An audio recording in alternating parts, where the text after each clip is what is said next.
Deutsch lernen durch Hören. Studentenleben. Veronika und Joachim sind Mitbewohner.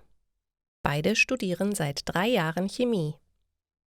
Sie haben sich im ersten Semester kennengelernt. Joachim schreibt gerade seine Bachelorarbeit.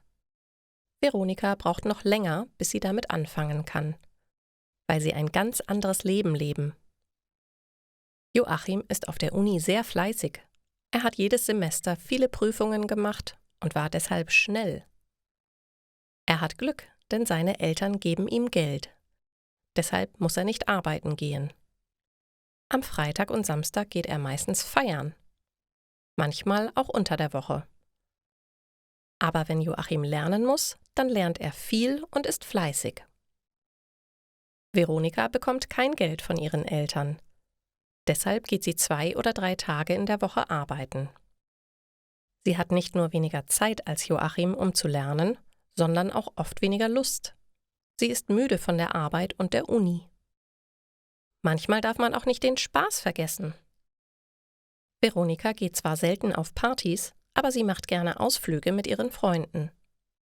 Dann fährt sie ein Wochenende auf die Alm oder eine Woche nach Italien.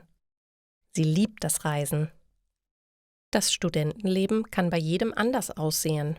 Manche sind faul und tun wenig. Andere haben so viel zu tun, dass sie überhaupt keine Zeit für Partys haben. Haustier. Heute kaufe ich mir ein neues Haustier. Es ist keine Katze, kein Hase und kein Fisch. Es ist etwas ganz Besonderes. Daheim bereite ich schon alles für das Tier vor. Das Aquarium hat frisches Wasser. Der große Stein wird von einer Lampe beleuchtet.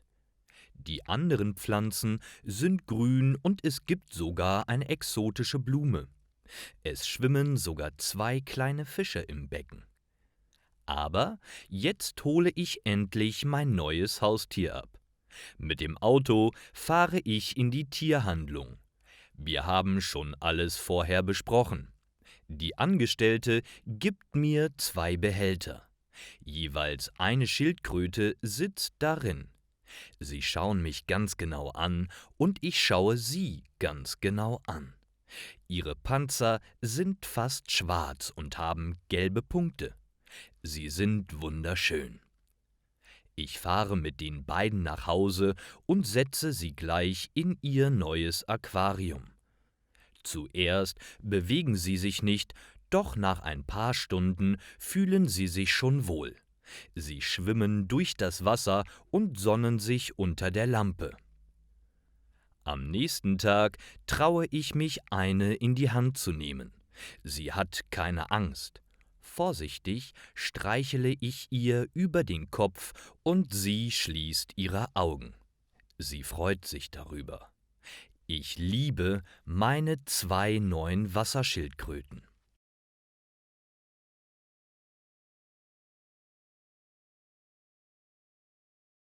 Weißwurst. Fabian fährt in den Urlaub. Er hat sich ein schönes Hotel in Bayern ausgesucht. Nach einer sehr langen Fahrt ist er endlich angekommen. Er geht müde in sein Hotelzimmer. Dann schläft er ein. Am nächsten Morgen geht Fabian in das Restaurant des Hotels. Denn hier gibt es kostenloses Frühstück für alle Hotelgäste.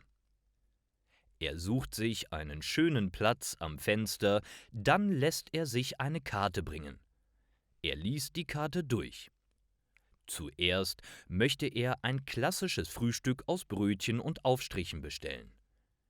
Doch dann entdeckt er die Kategorie Typisch bayerisch, in der er ein Weißwurstfrühstück findet. Er fragt die Kellnerin, was ein Weißwurstfrühstück ist. Sie erklärt ihm, dass das ein typisch bayerisches Frühstück ist. In diesem Frühstück ist ein Pärchen Weißwürste, süßer Senf, eine Laugenbrezel und ein Weizenbier enthalten. Fabian wirkt überrascht, aber bestellt das Weißwurstfrühstück. Er ist sehr neugierig, wie es schmecken wird. Nur das Weizenbier bestellt er nicht, denn für Alkohol ist es ihm noch zu früh am Morgen. Nach einer kurzen Wartezeit kommt die Kellnerin mit seinem Essen zurück.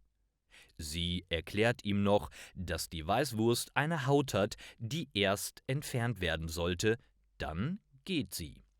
Fabian hat erst Probleme, die Haut abzubekommen. Doch dann beißt er in die Weißwurst. Sie schmeckt fantastisch.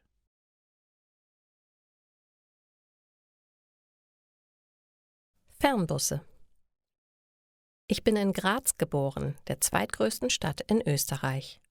Aber schon seit 2 Jahren wohne ich in Hamburg. Dort studiere ich. Diese Woche habe ich Ferien und besuche deshalb meine Familie in Graz. Normalerweise fliege ich mit dem Flugzeug, doch heute habe ich einen anderen Plan. Um 16:30 Uhr stehe ich am Busbahnhof. Meine Taschen sind voll mit Essen. Ich werde 16 Stunden im Bus sitzen und habe immer viel Hunger. Am Anfang habe ich Glück. Niemand setzt sich zu mir. Deshalb habe ich 2 Plätze ganz für mich allein. Das Internet im Bus ist stabil. Ich schaue einen Film auf Netflix und lese anschließend mein Buch. Dann setzt sich doch noch jemand zu mir. Wir reden ein bisschen miteinander. Daniel wohnt in Berlin und ist auch auf dem Weg nach München. Danach packe ich mein Essen aus. Es gibt einen leckeren Salat und viel frisch gebackenes Brot. Das Schlafen ist schwieriger als das Sitzen. Ich kann mich nicht zurücklehnen und mein Kopf fällt immer gegen die Fensterscheibe. Insgesamt schlafe ich circa 3 Stunden. Schrecklich. Als ich am nächsten Morgen in Graz ankomme, bin ich hundemüde. Ich bin mir nicht sicher, ob ich noch einmal mit dem Bus nach Hamburg oder Graz fahren werde.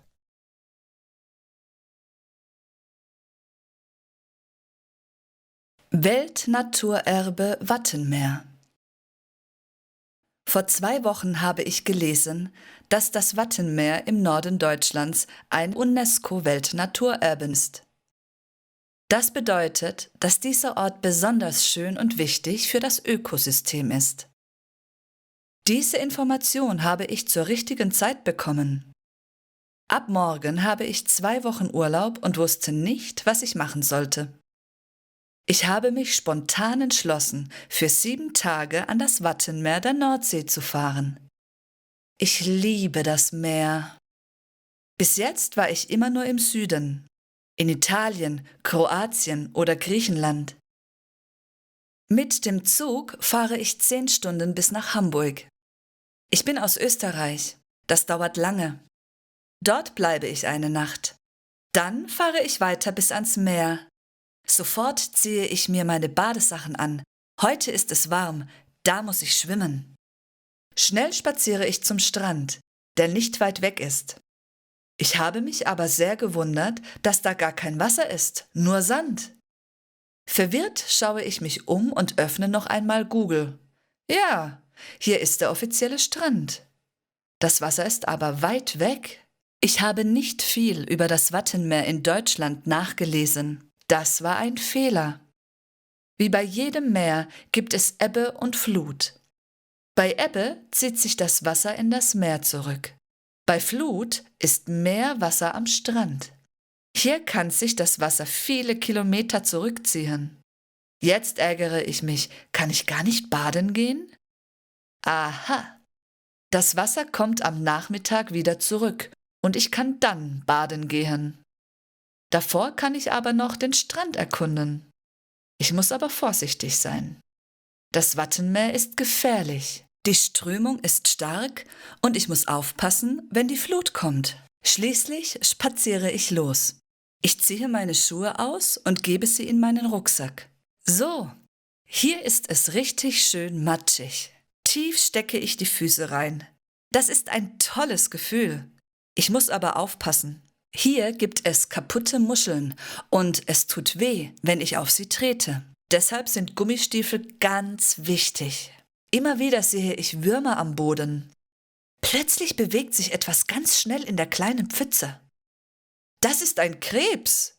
Jetzt bekomme ich Angst. Der beißt mir vielleicht in den Zeh. Schnell gehe ich aus dem Schlamm und putze meine Füße. Als ich wieder auf das Meer schaue, traue ich meinen Augen nicht.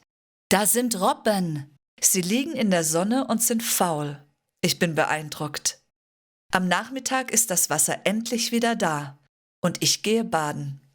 Das Wasser ist kalt, aber das mag ich.